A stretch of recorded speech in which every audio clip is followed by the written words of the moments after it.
మరో ముఖ్యమైన వార్త, కృష్ణా జలాల వివాదంపై ట్రిబ్యునల్లో వాదనలు ఆపం, వాటిని వాయిదా వేసే ప్రసక్తే లేదు సుప్రీంకోర్టు. ఏపీ వాదనను తోసిపుచ్చిన న్యాయస్థానం ట్రిబ్యునల్ వాదనల్లో పాల్గొనాలని ఆదేశం. కోర్టులో విచారణను ఇంకా లేట్ చేసేందుకు కొత్త అడ్వకేట్ను నియమించిన ఏపీ. కేసును స్టడీ చేసేందుకు కొంత టైం కావాలన్న కొత్త అడ్వకేట్ ఇంకెంత టైం కావాలంటూ కోర్టు అసంతృప్తి.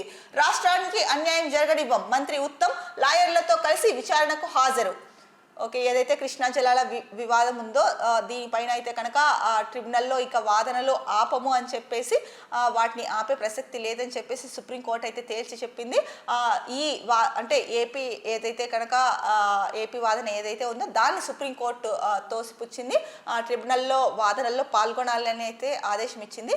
సో ఈ నేపథ్యంలో కోర్టులో విచారణను ఇంకా లేట్ చేసేందుకు కొత్త అడ్వకేట్ని నియమించింది ఏపీ అని చెప్పేసి దిశలో అయితే కనుక న్యూస్ ఇచ్చారు. మరి ఈ కొత్త అడ్వకేట్ ని నియమిస్తే ఈ కొత్త అడ్వకేట్ అయితే కనుక మరి కేసు స్టడీ చేయాలి కదా, ఆ కేసు స్టడీ చేయడం కోసం అయితే సమయం కావాలి కొంత అని అయితే అడుగుతున్నారు. సో ఇంకెంత టైం కావాలి అని చెప్పేసి సుప్రీంకోర్టు అయితే కనుక అసంతృప్తి వ్యక్తం చేసింది. ఇంకొక వైపు తెలంగాణలో అయితే కనుక ఉత్తమ్ కుమార్ రెడ్డి రాష్ట్రానికి అన్యాయం జరగనివ్వబోము, అడ్వకేట్లతో కలిసి అంటే లాయర్లతో కలిసి మేము కూడా విచారణకు హాజరవుతామని అయితే కనుక చెప్తున్నారు.